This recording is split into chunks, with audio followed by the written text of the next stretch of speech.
ഞെട്ടിക്കാൻ ഒരുങ്ങിയിരിക്കുകയാണ് ധനുഷ്. സംവിധായകനും നടനുമായ ധനുഷ് എത്തുന്ന ചിത്രം രായനിൽ വൻ പ്രതീക്ഷകളോടെയാണ് പ്രേക്ഷകർ കാത്തിരിക്കുന്നത്.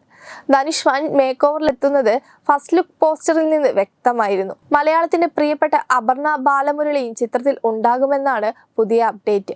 അപർണ ബാലമുരളി രായൻ സിനിമയിലെ തന്റെ ലുക്ക് പുറത്തുവിട്ടിട്ടുണ്ട്. രായനിൽ അവസരം നൽകിയതിന് നന്ദി പറയുന്നതായും അപർണ ബാലമുരളി കുറിച്ചിട്ടുണ്ട്. താങ്കളുടെ കടുത്ത ആരാധിക എന്ന നിലയിൽ ചിത്രത്തിൽ വേഷമിടാൻ അവസരം ലഭിച്ചത് ഒരു സ്വപ്നത്തിന്റെ യാഥാർത്ഥ്യം പോലെയാണ്. ധനുഷ് ഒരു പ്രചോദനമാണെന്നും പറയുന്നുണ്ട്. സൂര്യനായകനായ സുററൈ പോട്ടറിലൂടെ മികച്ച നടിക്കുള്ള ദേശീയ അവാർഡ് നേടിയ നടിയാണ് അപർണ ബാലമുരളി. മലയാളത്തിൽ നിന്ന് അപർണയ്ക്ക് പുറമെ ചിത്രത്തിൽ നിത്യ മേനോൻ, കാളിദാസ് ജയറാം എന്നിവരും എത്തുമ്പോൾ ധനുഷ് സംവിധായകനായ രായനിൽ മറ്റ് പ്രധാന താരങ്ങൾ സുദീപ് കൃഷ്ണൻ, വരലക്ഷ്മി ശരത് കുമാർ, ദുഷ്ര വിജയൻ, SJ സൂര്യ, പ്രകാശ് രാജ്, സെൽവരാഘവൻ എന്നിവരാണ്. ഛായാഗ്രഹണം നിർവഹിക്കുന്നത് ഓം പ്രകാശ് ആണ്. സംഗീതം AR റഹ്മാനാണ്. സൺ പിക്ചേഴ്സ് ആണ് നിർമ്മാണം. എന്താണ് പ്രമേയമെന്ന് പുറത്തുവിട്ടിട്ടില്ല. ചിത്രത്തിന്റെ റിലീസ് 2024 തന്നെ ഉണ്ടാകും.